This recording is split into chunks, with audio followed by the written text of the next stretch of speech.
This is the lock breaking kit, and today I'm going to show you what to do if your cylinder, but you just picked, gets stuck upside down and then you can't open it. So what you do is you rake it like that, then you grab the back of a hook and you stick it up against the pins so they stay up. Then you should just be able to twist it all the way around, see? So let's do that one more time.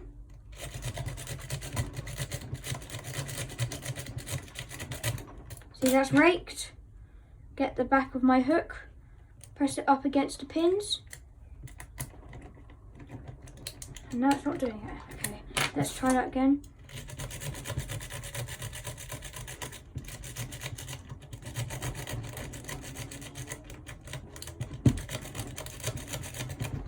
See, it's raked. So grab the back of a hook.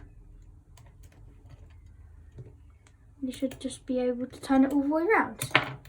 See, now it's locked. Lock cylinder.